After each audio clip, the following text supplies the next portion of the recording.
That was a weird sounding clap. Was that good though? Mm-hmm. Alrighty. I think there's a lot of air in there when on that clap from my end. Alright.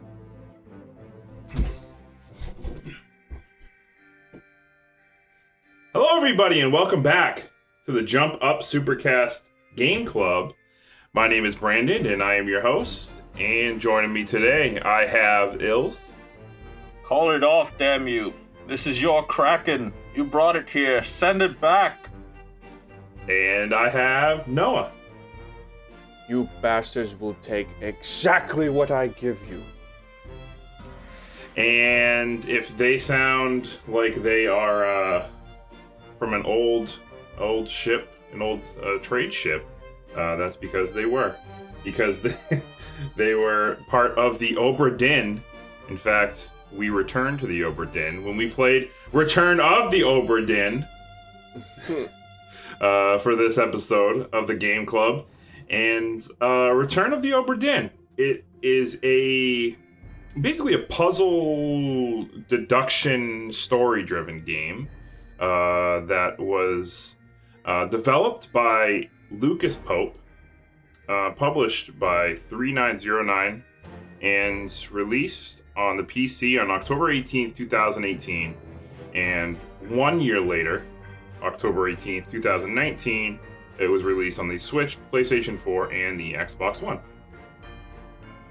Nice. So yeah, Return of the Obra Dinn. Noah, you picked this game for us to play. And why don't you tell everybody why you picked this game? Oh, so one of my friends brought it to my attention, and it looked, visually it looked really cool, like from like a Macintosh monitor kind of screen looking thing. And yeah, it was like a murder mystery, and it was out in sea, like taking place on one ship, so like the setting was very interesting. I just wanted to play it. Alright. Well, yeah, you mentioned, this game has a unique visual style, which I think that's the first thing that stands out to people when they see this game, right?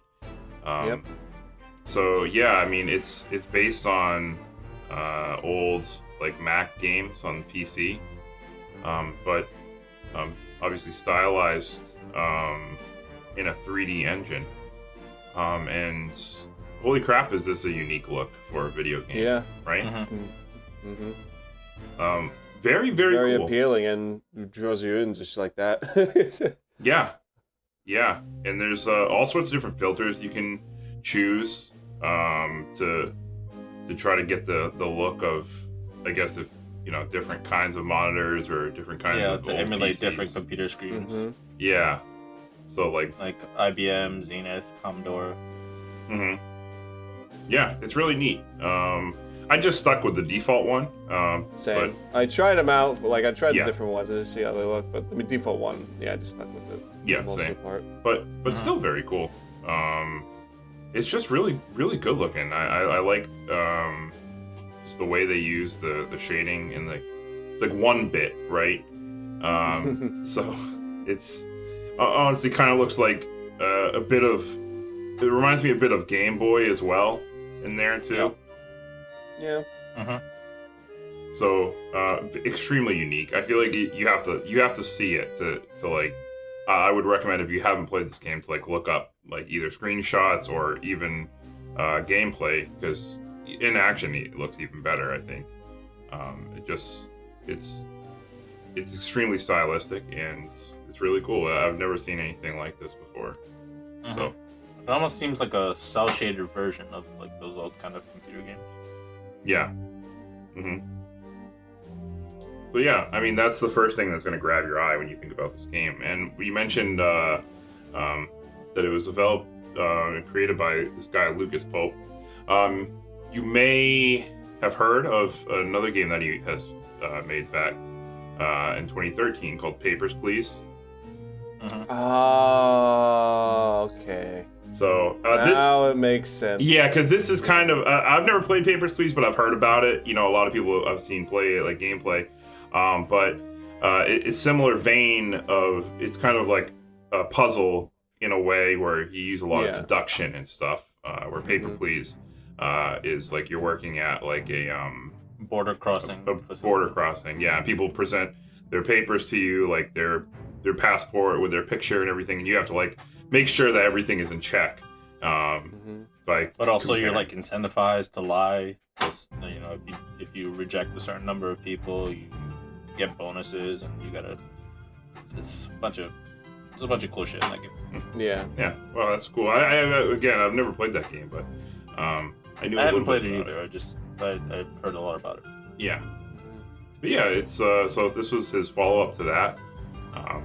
Took him a bit longer to make than that game, and I also read that, you know, after this game, he said it kind of ballooned into a bigger game than he expected, and his games going forward, he expects to be on kind of a smaller scale, because I guess he really likes to make, you know, smaller type of games. Yeah. They all seem to have like a historical bent to them. Like Papers, Please is kind of like it sort of feels like you're in like somewhere like Nazi Germany, basically, and in this it kind of feels like, well, you're in a pirate ship in the 1800s. So it feels historical, even though you have like a magic fucking pocket watch. Yeah. yeah, definitely. This game also went on to win some awards after it was released. It won Best Art Direction at the Game Awards in 2018, which, again, when we mentioned the visual style, I definitely see it deserving to win that award. Also won Best Indie Game at the Titanium Awards, but also it won at the Independent Games Festival. This is an award that I've mentioned on this podcast before. It won the Seamus McNally Grand Prize for the Best Indie Game that year in 2019. So, like I said, I mentioned this before because when we played Night in the Woods won that award in 2018. So, playing all the games that won that grand prize. Way to carry the torch for me. I would say we play the 2020 winner, which is a short hike, but I have already played that game. But yeah, that's also a very good video game I played pretty recently. But yeah, just thought that was interesting that it won an award that we've talked about here on this podcast before, which is cool. So returning to Obra, it is a like you mentioned, Ills, that it takes place on a ship back in the 1800s, and I think it's like a trade ship because there's a lot of cargo on board and everything. And, for the East India Company. Yeah, and you as the main character in this game, you're actually an insurance. You work for insurance for the East India Company because the ship shows up on the coast of England 5 years after it had set sail, and every single passenger on board, there was not passenger, but 50. There was 51 crew and 9 passengers, but every single person who was on board that ship is either dead or gone missing. So you have to inspect the ship and figure out, the fate of all the members that were on board. You also receive a letter from Henry Evans, who was the ship's surgeon, a logbook, and the Memento Mortem, which is a magical stopwatch that, when you find a dead body, lets you rewind time to kind of experience the events of what took place as that person died. Using you jump into like a recreation of the moment of their death. Right. So you basically get to watch the sequence play out of how they were killed, or just how they died, really, because it can be a lot of different ways in which they died, just how they died in general. And then you also can, within those memories, because when you go on the ship, if you come across a corpse, you can pull out your pocket watch and watch that. But in that memory, if you also find a dead body in the same memory, you can basically uncover the body in real life, kind of thing. Kind like of. the spirit of the body. Yeah. It's a bit of what's the movie I'm trying to think of? Dream Within a Dream. There. Inception. Inception. A bit of Inception going on because you find a body within their memory of another body, and you just kind of go from there to keep uncovering more and more bodies and more memories of all the things that happen on the ship. And with that pocket watch and your logbook, you have to basically figure out who was who and what happened to them. And the logbook is there to jot down and figure out, everybody's name and what their fate was. And you do that by plugging in the info from the list of passengers that you have. And there's a lot of things that you got to cross-reference. Basically, your goal is to fill out what happened to all the members on board of the ship. And figure that out and bring it back to the insurance company so that you can let them know. You actually don't have to, weirdly enough, but if you want to get the true ending, you have to figure out everybody. Yeah. Well, to get the basic ending, you just have to fill out the get a basic understanding of all the events that happen, because in the book, all the deaths are categorized within chapters. I think it's 9 events. Yeah. And so once you fill out all those events, you have the option of leaving the ship. Mm-hmm. Or just unlocking those events, I guess. Yeah. Yeah, like the final chapter kind of thing. Yeah. Which was actually a chapter that happens in the middle of the whole, like, of the events. Yeah, it's like chapter 7 or something. And as soon as you jump on the ship, you actually start from like the last chapter, and then you work your way through. Like you pop around different chapters, so you don't really have a sense of the narrative until you unlock them all. Mm-hmm. Right. Yeah, I thought it was interesting that you start right from the end. Yeah. And then you have to. You don't even really necessarily work your way backwards either. You kind of jump around chapter to chapter, like you just said. Mm-hmm. And you just got to kind of piece it together. And you use at the start. You got to use while you watch these scenes, the characters, you can get clues by the scenes themselves, either how the people are dressed, or some of them are more obvious. Like a character will say somebody else's name, right, and then you're like, okay, well. They said their first name or they said their last name, so this is this person. Or somebody says, "Oh, hey, Captain." Okay, well, this guy's the captain, right? People are calling him the captain, and I think that's like the first giveaway. Yeah, it's like a tutorial. The first chapter of the book that you find. Mm-hmm. Yeah, and you use those deduction skills, the things that you see, to figure out who's who. And those characters show up again through different chapters and different flashbacks. And if you see some of the same characters, you can kind of deduct who they are based on either who they're hanging out with or what they're doing on the ship too. Because everybody's job is listed in your notebook as well. So you have. So like there was a segment where it also gives you like an explanation of like the ship lingo or language, I guess. Like a glossary. So like a glossary, so that helps out. Because half of these positions on or boatman jobs, I had no idea who was who. What was a middleman? What was a top man? What was a seaman? Or So it tells you it doesn't tell you exactly, but it gives you an idea what those roles do.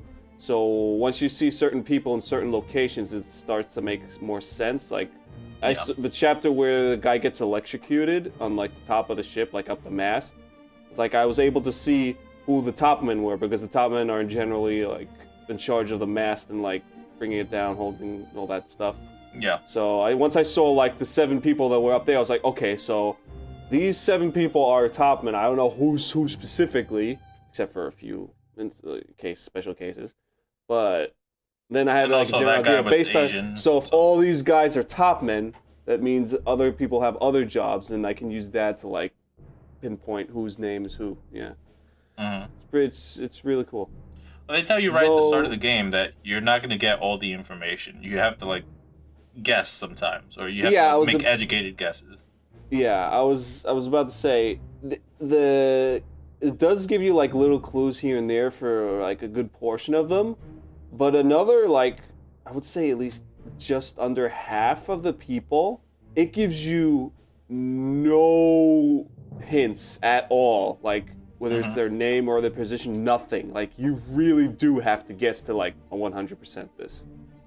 Yeah, I mean, because at the once you put in the like Brandon mentioned earlier, you put in the name, you put in what happened to them, how they died, by whom, if it was if applicable, and if you get 3 people right, it confirms them basically. Yeah. For you. Yes.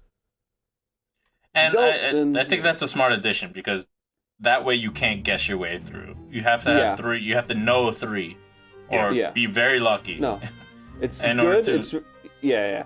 It's really good, but also you need to exploit that to complete the 100% the game. Like, there's no way you can guess it anywhere else. It does though get easier as you go along near the end, kind of, because luckily the game, will take those people's names out of your notebook, so you know how many people you have left, and it, at that point the guessing game becomes a little easier if you're not sure. Mm-hmm. Yeah, but I think I understand what Noah's saying because I felt the same way. Like, the guessing, the fact that it's expected of you, and you have to like backtrack a lot if you want to have any hints, and if you don't do that, then you're just gonna be blind in a lot of places. Like, it feels a little bit unintuitive. Like, it's not quite as refined as you might like. Yeah. Because there are a lot of people that don't get any focus. Like, there are quite a few people that don't even have a death scene. Yeah. And also, like, the people who are living, like, you have to guess what country they're living in, and there's no way for you to know that. I'm pretty sure they never talk about that. I figured it out. Actually, kind of. I figured it out too. Like, in the beginning of the book, you see the scene where they all get in the same boat and they leave. Yeah. So if you figure out one person's location, you know where all of them are. Yeah. No, I did that. But there is a mention because one of the people. Is this really spoils? Anyway, one of the people that is in the introduction of the book says, you know who he is, you know his occupation, and once you figure out that he went in the boat, it also mentions where he's writing the letter from. Mm-hmm. So as long as you know a little geography, you can tell where that person is, and then once you uncover where the person is, it's like, oh, so everybody else escaped with them, they're all there.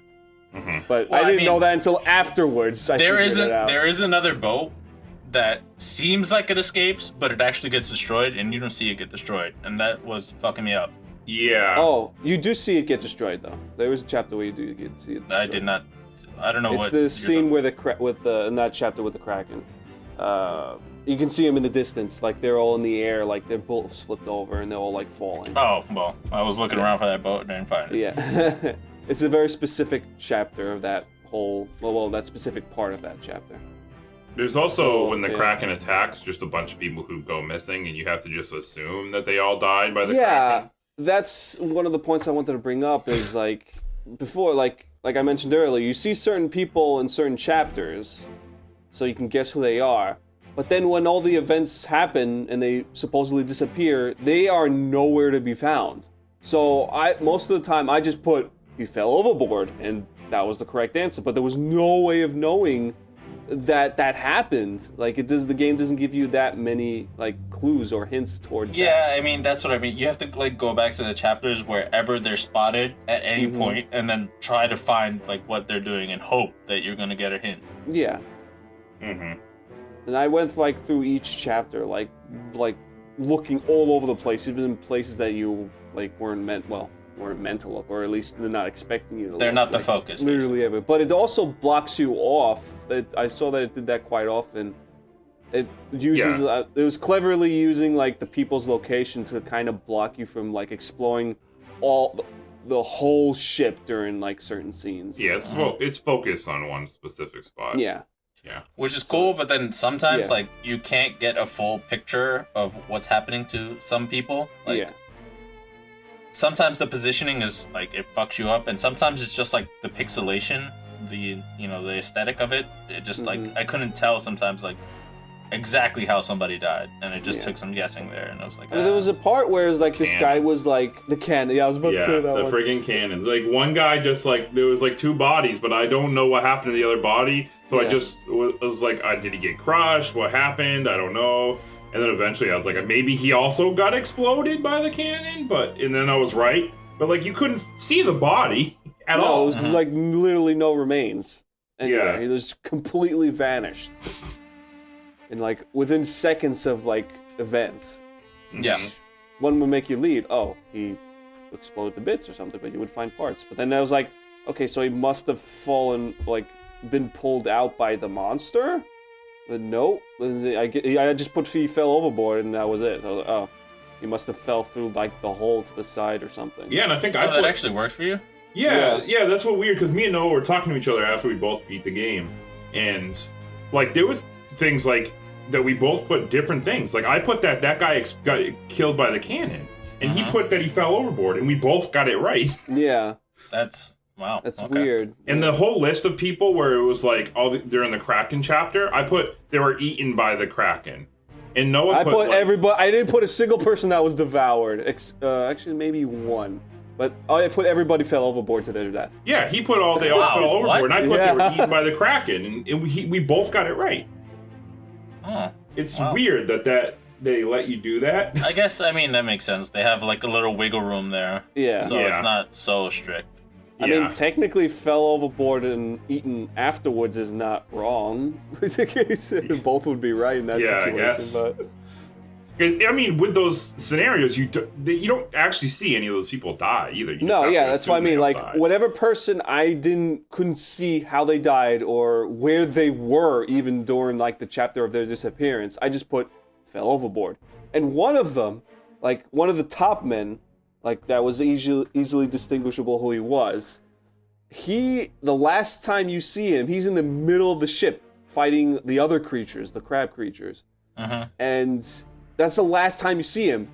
And he apparently fell overboard to his death. So I don't know how the fuck he managed to get overboard when he was in the middle of the ship fighting them.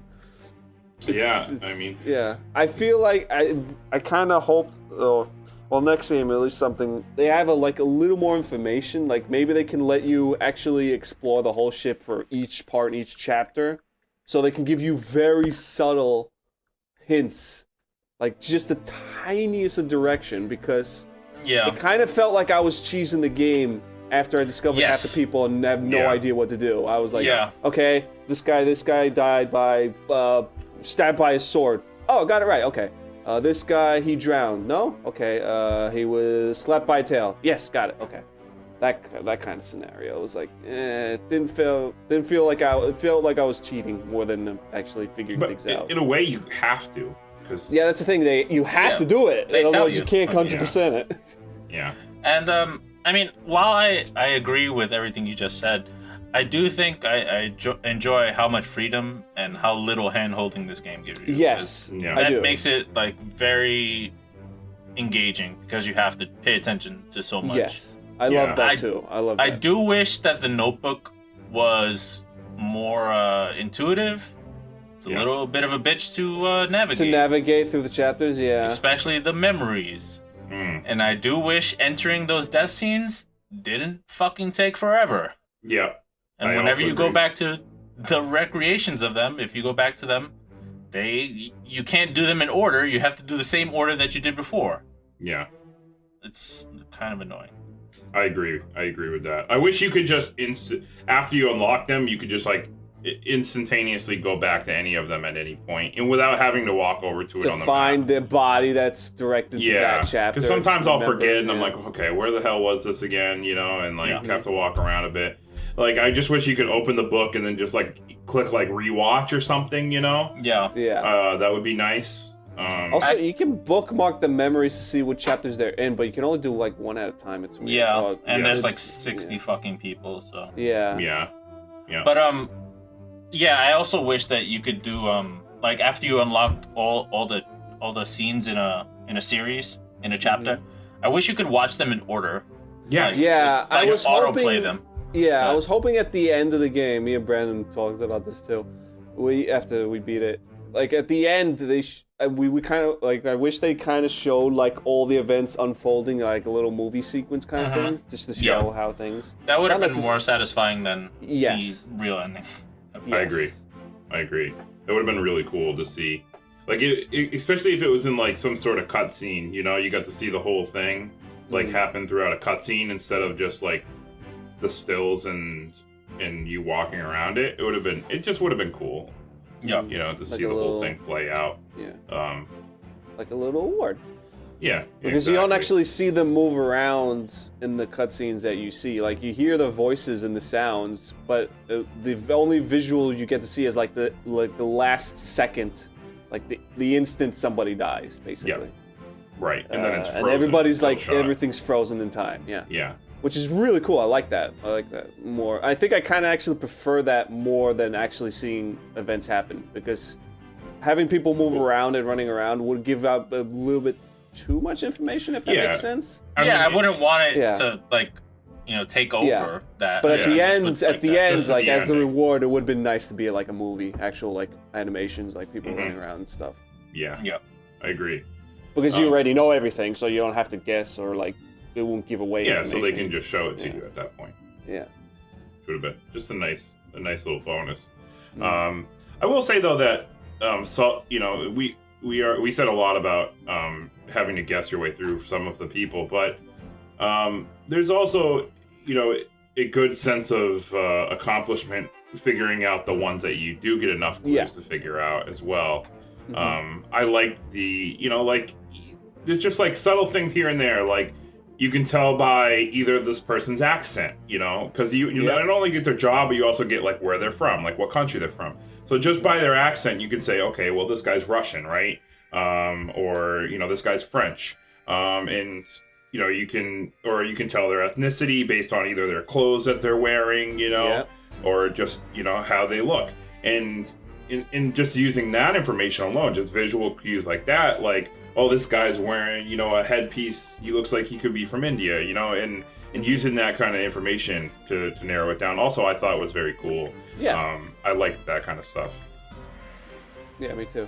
I just thought it was well done. And you feel like a real detective, when you're like, okay, this guy's definitely, from this country. I could tell his Russian accent. So, there's two Russian guys, so I'm just going to try to narrow it down here.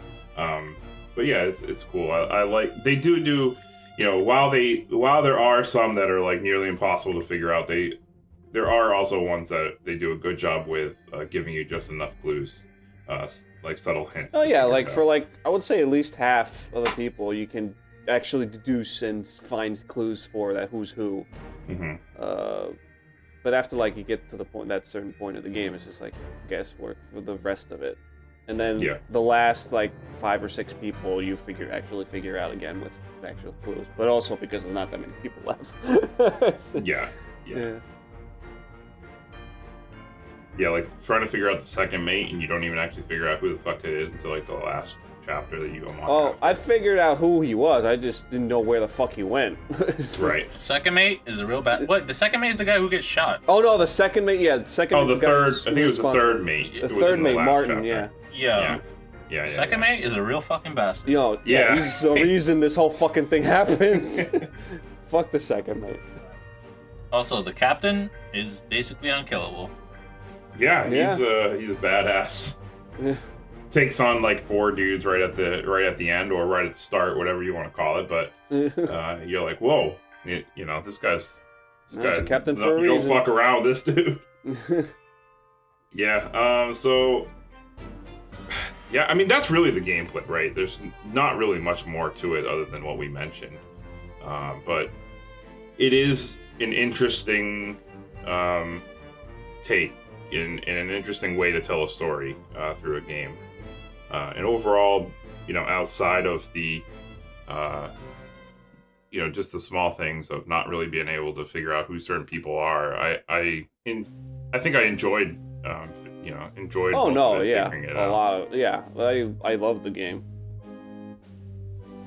You guys want to talk about? I think I think we probably put a spoiler alert in this episode because I do want to talk about like the story itself, and how it plays out, and I don't want to like give it all away to people without putting a spoiler. Yeah. So I will put a tag in the description below if you want to skip ahead and not listen to how the story plays out.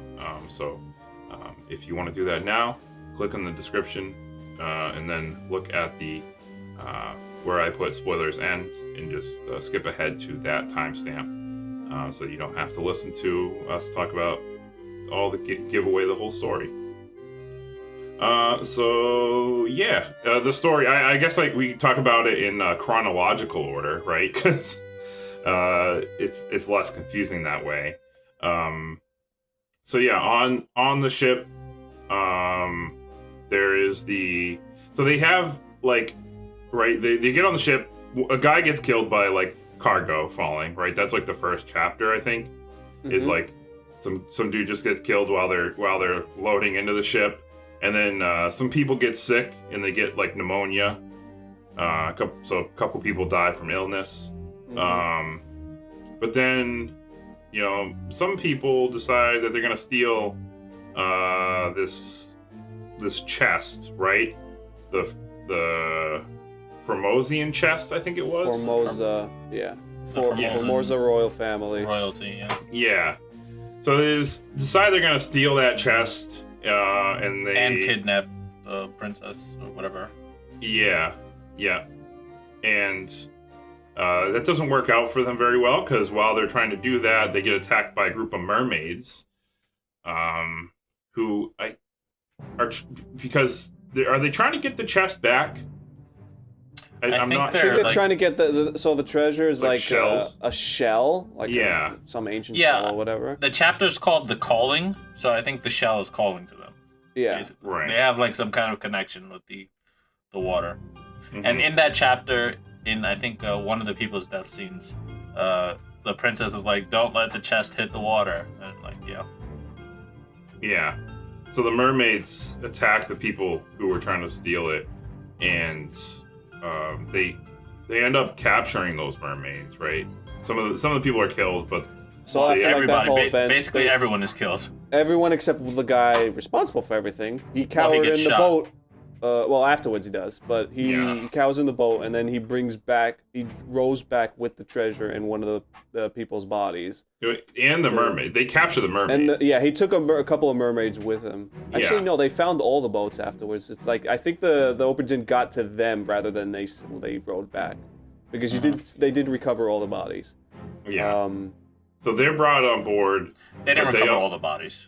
Oh, most of the bodies, Yeah, they recovered 3 bodies. Some of them get pulled off the small boats. Off the ship, yeah. Yeah. But they take the mermaids and the other people back on board, and they basically lock up the mermaids. Because they can fetch a good price. Yeah. But it was a bad idea. Yes. Because those mermaids basically summon like a storm and call upon some sea monsters, some like giant spider crab people. Those were really cool monsters. I like those a lot. But those come on board and start attacking, trying to save the mermaids. Start decapitating people. Yeah. Yep. Like just really killing people. But ultimately are both end up being killed, right? Like they set one on fire. Yeah. I think they capture the other one because the other one you find its body like still like tied up, but So like those the crab creatures, they have like a human figure in like a robe or something on the top of like the crustacean. Yeah. I thought like I was kind of hoping that they were actual like people who died before, like that got sunken in from the boats from the first attack for the mermaids, and they like the crabs kind of like got possessed by them, or like they were out for vengeance kind of thing, and like they were old crewmates or shipmates, but I don't know if they actually were or not. But that was a cool little idea. Yeah, some headcanon for you to keep in mind. Yeah. They fight off those spider crabs, but that wasn't all. Then a Kraken starts attacking the ship. Mhm. And the Kraken starts really fucking everybody up and kills more crewmen in the line of fire, ends up killing the captain's wife. And the captain, really pissed, goes to the mermaids, threatens to kill all the mermaids in the hopes of stopping everything, right?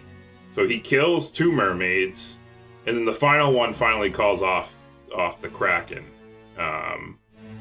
and finally leaves them alone. But at that point, almost everybody's dead. Mhm. And he throws the shell in the surviving mermaid overboard. And Oh, the not the mermaid captain agrees doesn't do to that. bring the ship back to England, Yeah. right? The captain doesn't do that. The Martin does that behind his back. Was it behind his back? But the captain stops the attack, basically. Yeah, the captain does stop the Kraken attack. Yeah. And the few people surviving decide that some of the people at that point are like, we're getting the fuck out of here, Mhm. and they get on boats and they leave to Africa. But obviously, some people don't agree with that decision. They want to escape too, so they kind of like confront them, and more people die. Yeah, It's this one dude. He stabs somebody, and then he gets shot by the woman in the boat. Mm-hmm. Yeah, and basically the 3 remaining crew with the captain turn on the captain, deciding that they want to reclaim the chest and everything as for themselves, not knowing that they had gotten thrown overboard. So that was pretty dumb of them. And the captain just says "fuck you guys" and kills all of them.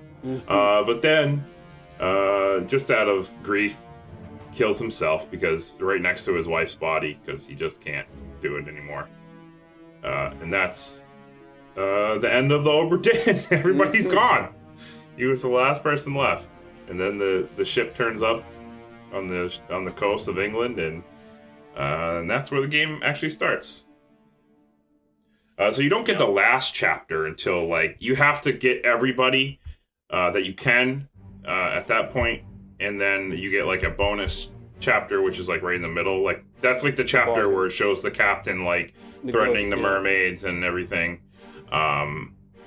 You get that chapter after, when you return back to your office. Mm-hmm. But yeah, you get to see all the insurance claims and everything in the book. The insurance claims are very low amounts for people that died horrible deaths. Well, It's the 1800s. Yeah, this was in the 1800s. Oh, It's okay. the 1800s. Yeah. The dollar amount with I guess so, inflation, But yeah, the insurance report's written I out. mean, it feels very clinical and like insurance is supposed to, basically. Mhm.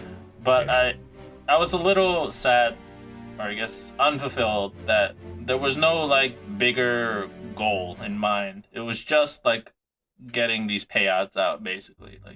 There was no tie. You were not tied to the ship in any way. There was no reason why you were given the pocket watch other than this thing, other than solving this case. But you get no sense of what the investigator's role is. Yeah. And maybe and that's kind of okay, but ultimately it doesn't feel like there's any goal you're working towards other than finding out what happens. And by the time you get that final chapter, I didn't care how the Kraken was defeated or escaped or whatever. That wasn't a mystery I wanted to solve or needed to solve. Yeah. Mhm. That wasn't enough for me. I wanted something more interesting. Yeah. Mm. Yeah, the final chapter was very Anticlimactic? Yeah, anticlimactic. Yeah, that's the word. Yeah, They I could can have see that. they could have talked more about what the actual shell is, or could have done. Yeah, I was expecting more of a revelation in that chapter, because it was Exactly. being kept from you, on purpose. Yeah.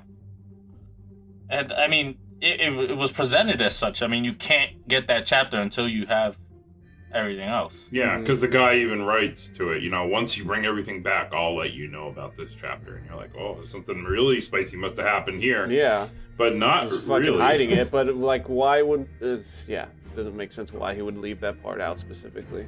Yeah.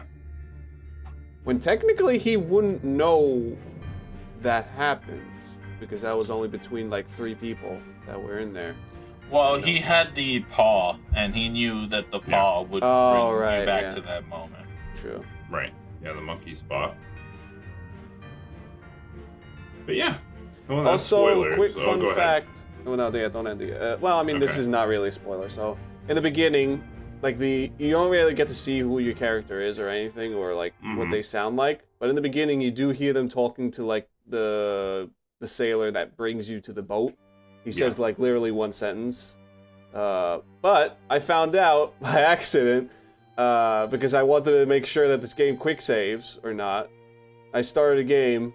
It turns out like the investigator is a guy that talks. But then when I started the second file, it was a girl.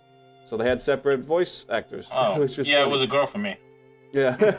Yeah, it was a guy for me. That's interesting. I didn't know that. It's just random, I guess. Yeah. That's kind of cool. Yep. Nice. But that's the only time you actually hear them. You really never know anything about the insurance inspector's like name or anything, you know. So it's kind of neat.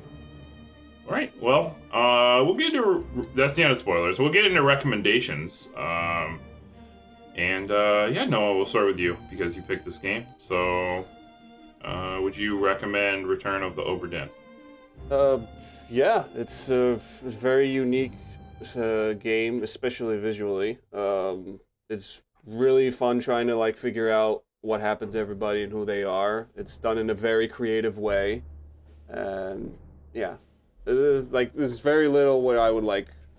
I mean, there's nothing bad really of it. Really, it's a really fun, enjoyable game. Yeah, definitely try it out whenever you have the opportunity to.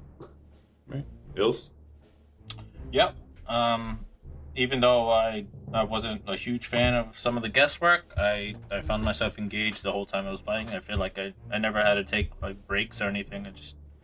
I was always motivated to keep playing. Okay. And then I also would agree. Yeah, I would recommend this game for sure. It's a very interesting game, cool story, cool set piece, cool visually. There's just you know, a lot of good here. I think especially if you enjoy like mystery, I think you'll really like this a lot. So definitely check it out. If anything we said here interests you at all, I definitely would recommend checking it out. And with that being said, it is time to take Return of the Obra Dinn and put it on the list. The list. You can follow along with the list in the Pastebin link that we put in the description below. Where every week on the every episode of the Jump Up Supercast Game Club, we take the game that we played and we've got to fit it in this list. This list is ordered from best to worst, and we also add a game every episode of the regular podcast as well. So to keep up with the list, make sure you listen to both. But yeah, so we got the list in front of us. There's 251 games on the list right now. So we got to figure out where the game goes. Noah, we got to start with you. Where do you think this game goes on the list? Shit. Well, I do want it high. But how high? Going past 150. I don't know. Do you think somewhere like in the hundreds is a good spot?